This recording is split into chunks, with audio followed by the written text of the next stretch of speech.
So I'm not saying that attacking people or using violence is the way. It's not. But nor is making porn in your fiance's cabin because you're having a bad time with your mum. Welcome everyone to the Real Matrix, where we're looking behind the scenes at the Siren archetype, the mythological deity that's projected through the Hollywood agenda, that's basically masquerading as a loving romantic adventure that the world is currently sleepwalking through.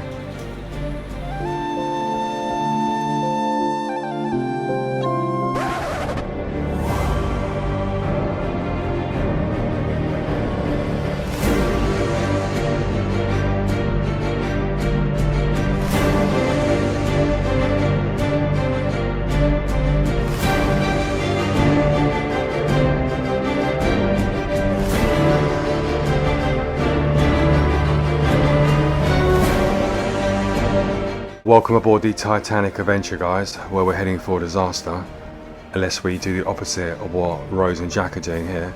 So we wake up to reality, escape the ordeal, and basically survive the trap and pitfalls.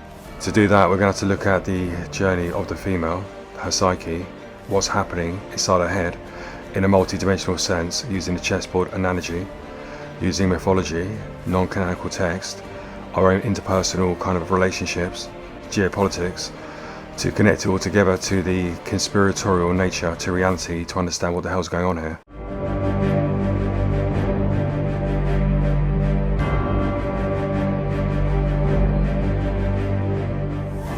So therefore, to really make it through this whole area, we're going to have to leave our emotional baggage, our emotional support animals at the gate, or we won't be able to survive and live to tell the tale. So that's a very polite way of saying we have to exercise a high degree of emotional maturity here. Otherwise we're going to start attacking the host. He's going after the victim. He must be the bad guy, inside the illusion of good and evil. And therefore people are being traumatized, saying basically I'm, like Cal attacking Rose here. Instead we're saying, look, this is a narrative we have to understand, alright? We've seen the romantic Hollywood version, we've had the popcorn, we've left the cinema, now we're looking at the truth. So in other words, in society, we're kind of protecting the queen, right? We're protecting the woman, the girl, at the cost of the boy. But we're really interested in protecting the honour of the woman. And therefore, if anyone comes along and attacks a girl, everyone starts to defend her, you see? That's the true kind of reality of the woman inside the world, where she has all the power, everyone's running around after her, but she doesn't have any control. There are going to be exceptions to a rule, but we're not here to learn the exceptions, we're here to learn the rules.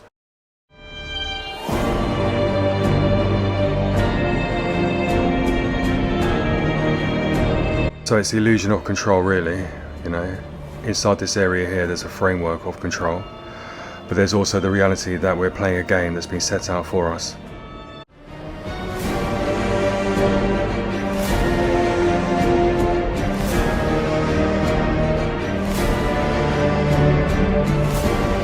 The archetypes have been set out, the framework, the rules, the overall kind of reality is set out, which is the inversion of the true laws that govern this world, the true tenets to reality, for example, love, death, time, space. So therefore we are inside the kind of illusion here, playing out an agenda, but ultimately, having to deal with everyone else's at the same time. Those agendas are really stuck inside a framework. There's a bit of degree of change and movement inside the area. You can do different combinations.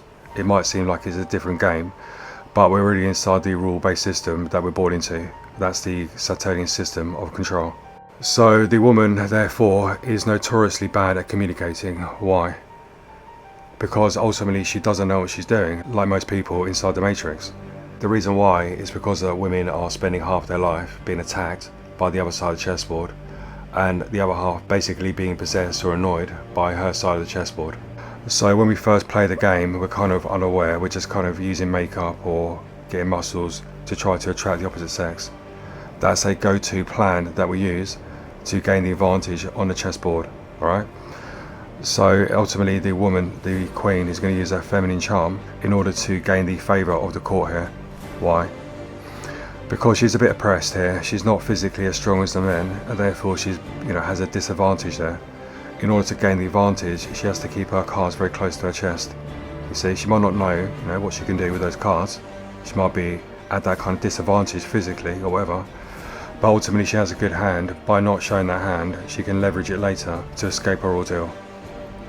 So if you're wondering why women don't, communicate very well, it's because they're expecting the kind of information, intel from other people, so she can use it to gain a better perspective of the battle she's playing herself.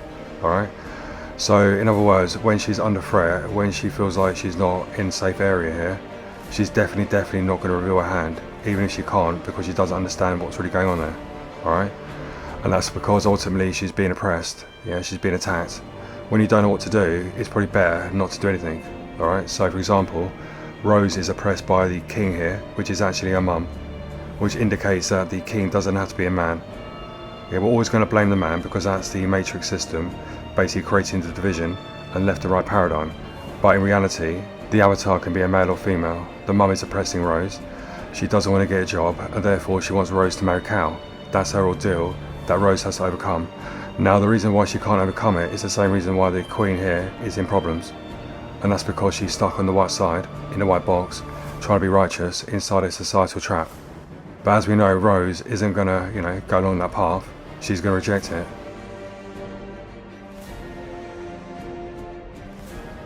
So we have an interesting dynamic here where Rose is moving into the 50-50 kind of relationship here. She's not happy being stuck in a traditional sense, being protected by her side, because they're dictating what she can and cannot do.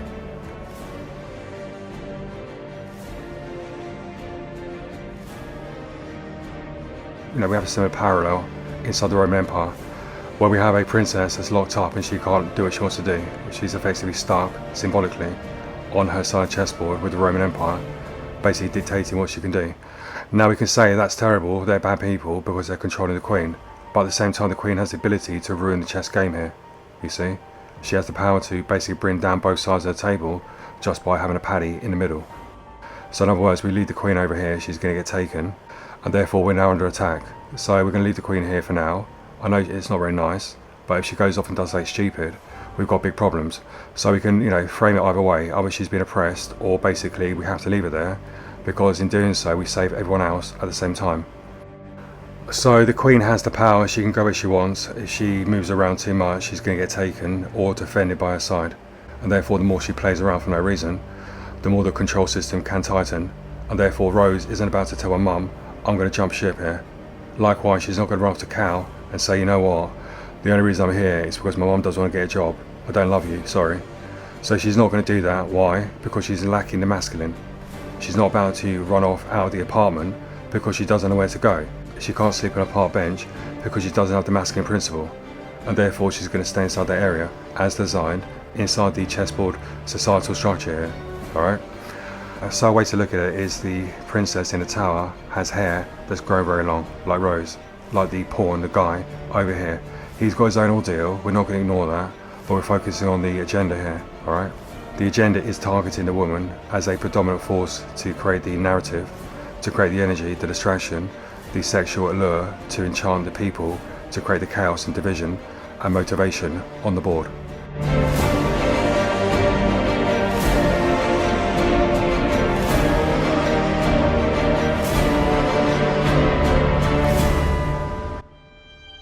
So a fire's been lit behind her and she can't go back. Why? Because we're inside a chess game here. There's no way to go but forward, and there's a division in the table, the illusion of separation, you see. So therefore, if you want to overcome your ordeal, there's only one way to do that. You have to defeat your opponent on the other side. Now you can replace that whatever you want. It could be a man, it could be a female, it could be rich or poor, it could be masculine and feminine. You can have a combination of different things going on here, and we're trying to reach the other side to overcome our ordeal, alright?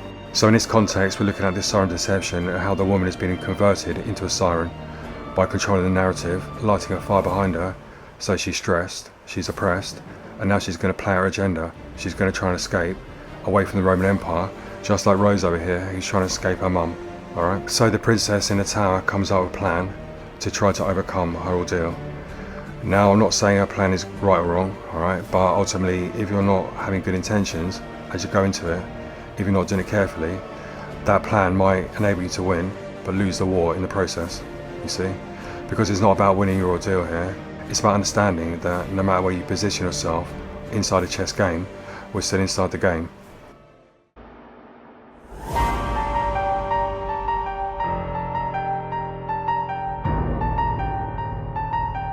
So you can, go to the other side of the board, but they're both fundamentally the same. So therefore the Queen, like Rose over here, like many women in the world, yeah, they're going to move. Yeah, the fire's been lit, there's only one way to go. So she's going to get a message out to Attila the Hun by, way of one of her friends in the court to basically offer her hand in marriage, alright? In doing so, she offers Attila the Hun half the Roman Empire as a dowry. So that's the kind of crap that basically the Roman Empire are trying to stop, you see? So I'm not saying they're the good guys here, but they're trying to protect their interests, whatever they're doing in a little man's club.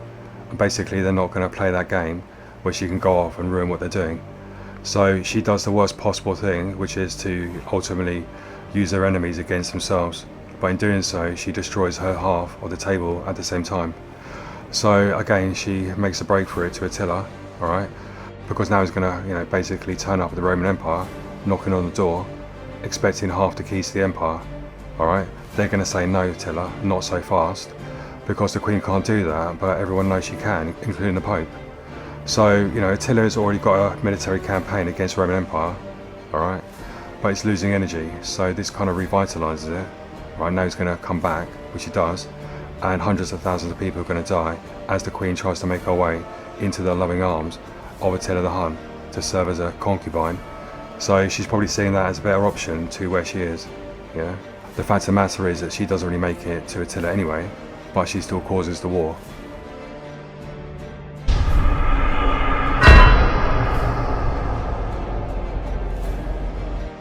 So our friend Rose down here, who starts off as the traditional damsel in distress, she's going to make a bolt for it to overcome her ordeal, and she's going to use the court in order to get herself to the other side, which means that a few sailors will have to die. That's just collateral damage. Yeah, a few knights will have to fall on their sword in order to make sure the Queen survives. You see, that's paramount inside the hero archetype they're creating inside the Matrix. So ultimately, the reason why we're here in the first place, falling into this area, is because Rose has already fallen into the Siren deception, like women and men already, who are embodying, personifying these mythological archetypes. So what we're looking at here is a mythological, non-canonical connection, whereby we have mythology, history showing us, artwork, and we also have the, hidden text here that's not found inside the Bible. Alright, so you're not going to find this stuff inside mainstream religion. That's the only context we need to know here. We're not here to look at Enoch. Is he good or bad? Did he go to heaven? That's all part of their trap potentially. Instead, we're looking at the thread of truth. We're going to have to invert, pull out, and compare it, basically correlate it to different dimensions of time, space, and reality to find the parallels, to connect it all together. But at the same time, what we're seeing here is the mermaid versus siren narratives. Yeah, this is really important.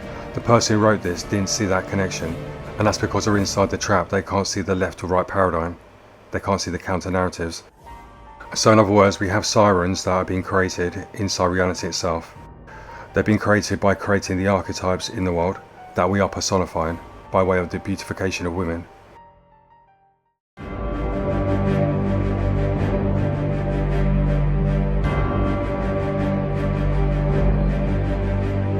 That's the fallen angel technology, ideology, teachings that apparently were taught to mankind. Yeah, so looking back 5,000-10,000 years or a lot longer.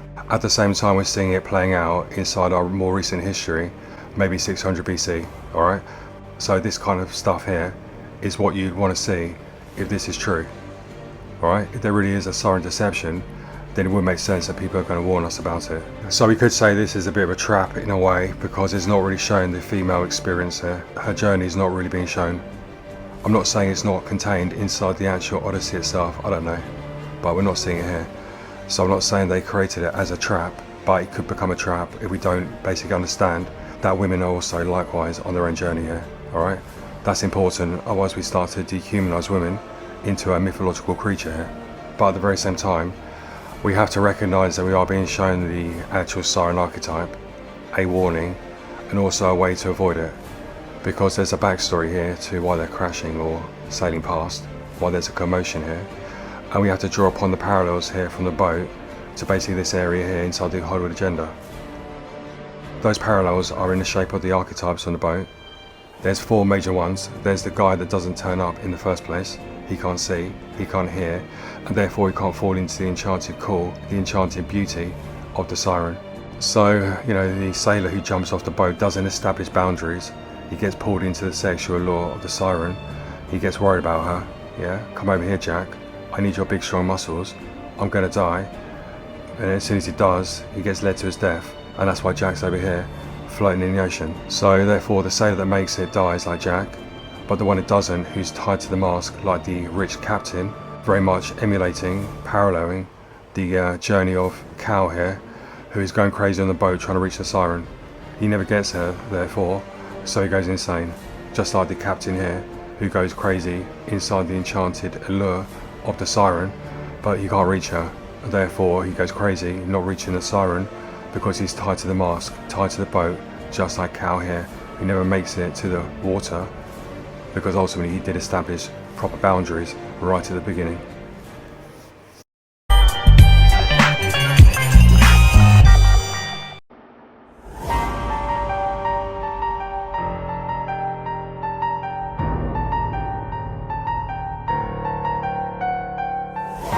So that leaves the Siren here. She's unaware she's a Siren, just like Rose. That's if the deception works out. If it doesn't, she wakes up, she realises that she was part to blame for Jack dying, and therefore she can grow, learn, heal, and move forward. But unfortunately Rose doesn't do that, which is proven, illustrated, by the completion mechanism here, which is actually the diamond, which is thrown back to Jack. Basically to say, I never let go. Yeah? I'm at the end of my life, I'm about to die, and I kept the diamond, and therefore I didn't let go. Here's the diamond back to prove it. So it's a materialistic reward that's wrapped up in a spiritual mechanism, with the moonlight bouncing off her back here, with the white robe of righteousness. But she's not given back the diamond. She's not sold it to, feed the poor. She's not doing what the hero should do. Instead, she's kept stolen goods. She hasn't given it back to the guy over here, who really is the victim financially then, and also emotionally as well. So those are the archetypes aboard the Titanic that are connected to the Homer's Odyssey we're seeing here, which is connected to the mythological, non-canonical text here as well, to show there is a Siren deception playing out here. When I say 50-50, that's in quotes, because it's not 50-50, is it? Because the guy's still protecting the girl. He's still expected to die, sink into the bottom of the ocean, even though she's in control. That's a problem. Yeah, either you're going to be in control and go down with the ship, or you're going to let the person be in control and pay the price for messing up. It's not fair to do both.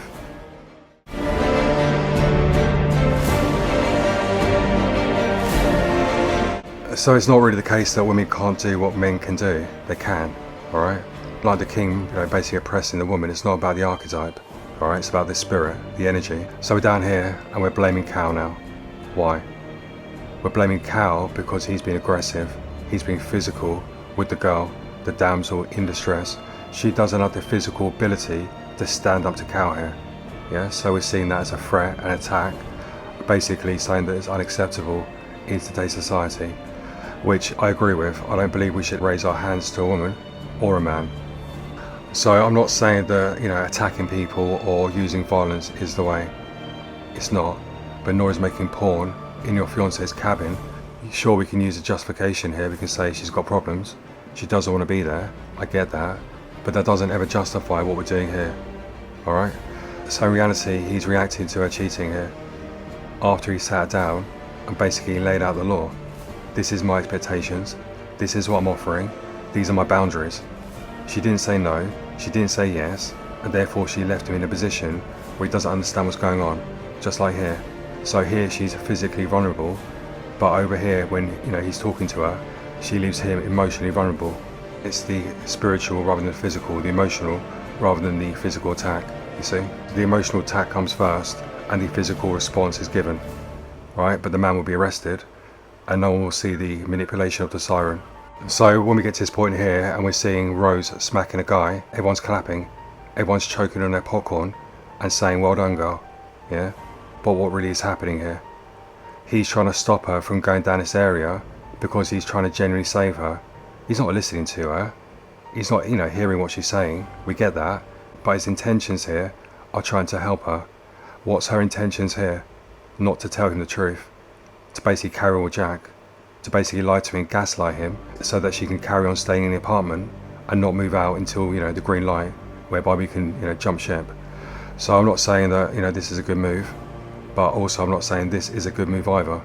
How come we're down here blaming Cal for reacting to her cheating, but down here we're saying it's fine, even though he's doing what he thinks is right. She's not doing what's right here, really, and we can all see it. But, you know, what the hell's going on here? Why are we automatically blaming the guy every time something happens?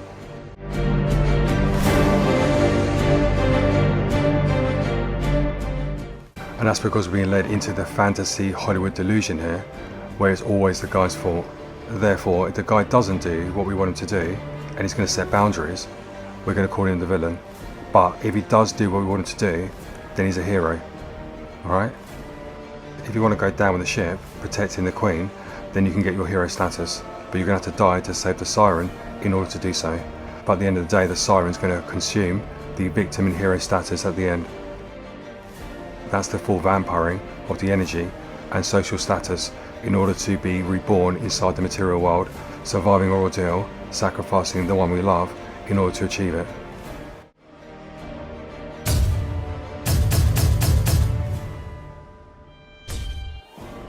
So let's start again here. We've got the traditional woman, alright, she's fully clothed.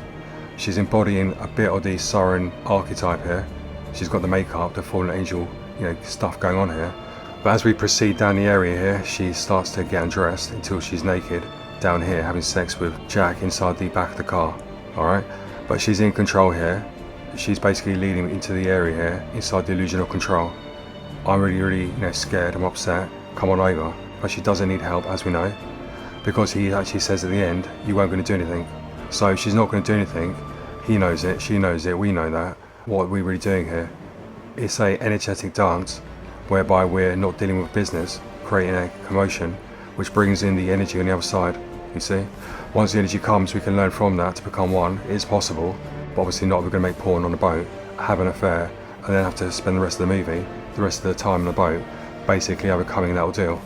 So therefore Rose is in control. She can say no to the mum, jump ship, anytime. She can say no to Cal, jump ship, anytime. She can say no to him and carry on doing what she's doing anytime. She has the control of all three characters there. Just because the Queen isn't playing her hand doesn't mean she doesn't have the most power.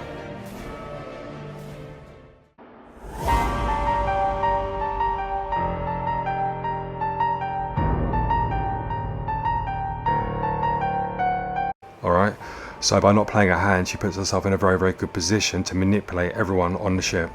But by blaming them, we miss the chance to basically learn from it, you see? That's the whole point here. It's a case of what comes first, the chicken or the egg. If we're not going to blame her, we'll blame the mum. If we're going to blame the mum, then we can blame her mum, and so forth. So it doesn't help us. At some point we're going to have a problem like this, and we're going to have options like this come up. Our job is to either go down this area and understand it's wrong, or to avoid it. The choice is ours, otherwise we end up over here, inside a fantasy, delusional, Disneyland kind of narrative here, where we're saying it's all meant to be. So ultimately, she's in control. This is so important to understand, alright? She's casting the illusion, the option, the choices, which he has to fall into.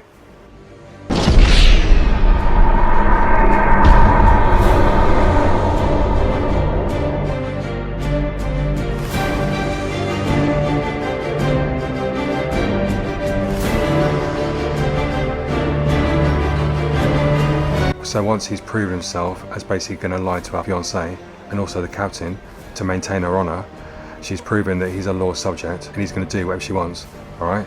So now we can use his love of art against him to bring him into this area over here. So there's a vampiring of the energy. There's a kind of energy flow that happens, as we know, alright? But if we don't understand what we're doing, it becomes a vampiring system that we just fall into, where we're trying to take the energy. If we take it in the wrong way, we'll start to express it likewise in the wrong way. So we notice that Jack is teaching Rose about how to be a man inside the boat, spitting, being a bit more boisterous, standing up to people. So what we're really doing is essentially learning the inversion of the true divine masculine principles. It's not really the spiritual stuff, is it? It's just the physical stuff, which she starts to integrate down here, which is why she's punching the guy, and why she's going to spit a cow at the end, emulating the teachings that she learned at the beginning, alright? So this is really a inversion of the true process we should be taking by incorporating instead the masculine principles in the right way to overcome our ordeal. But instead she doesn't have the ability to do that. She only has what Jack's taught her, you see? So she's punching and spitting her way to overcoming her ordeal, using her emotions in order to overcome her ordeal, which causes the massive problem we're seeing here. And therefore Rose is now the hero of the story. She's starting to really emulate the main character. She's physically rescuing Jack down here like a princess who needs rescuing now.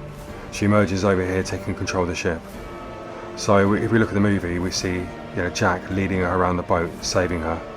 So we could be pulled into the illusion there that Jack's in control. But in reality, he's playing out the agenda that she started by making the decision to jump back onto the boat, you see? So she was being saved, and that's why he's here, trying to convince her. Look at his face. He's really trying hard to convince Rose to get onto the boat. So the objective reality here is that she has to. If she doesn't, he's going to die.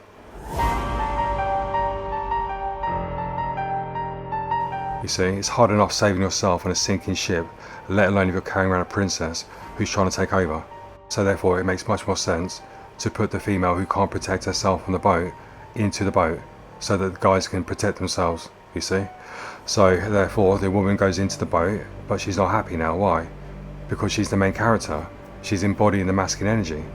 She's been overcoming her ordeal. She has the power to do so. She can do anything. So she stands up to her mum, eventually, finally, by jumping back onto the boat and spitting at Cal. So in other words, her emotions got the better of her. She got triggered, a bit of an ego trip, and now she's jumping back to the boat. So that's the kind of feel we get when she jumps into the loving arms of Jack in the name of love, which is to try to create a equally stupid trap that we're going to fall into. She's really saying to the camera, to us, I'm not going to let Jack go down on his own. We're in love. I'd rather be with him than these people over here, my mum and Cal. That's really the narrative she's showing. But when, she makes that choice to jump onto the boat, she has to now survive. She can't do that. Why? Because she needs Jack to rescue her. That's why he's still here, alright? That's why we saved him over here. We're literally moving the pieces on the board to another area so we can use it to survive her ordeal later. So she jumps off the boat into Jack's arms and puts him in a position where he now has to rescue her. So therefore what she's doing is reverting back into the damsel in distress at the last minute. Over here, it was my idea to make porn. Over here, it's my idea to have sex. Over here, it's my idea to go and save Jack because I'm making porn and having sex with somebody else on a boat. Over here, I'm ignoring my mum, Jack and Cal, who are basically all coming together to try to rescue me by jumping back onto the boat to do it my way. Now I'm doing it my way, and basically I can't save myself. Jack's going to have to pay the price.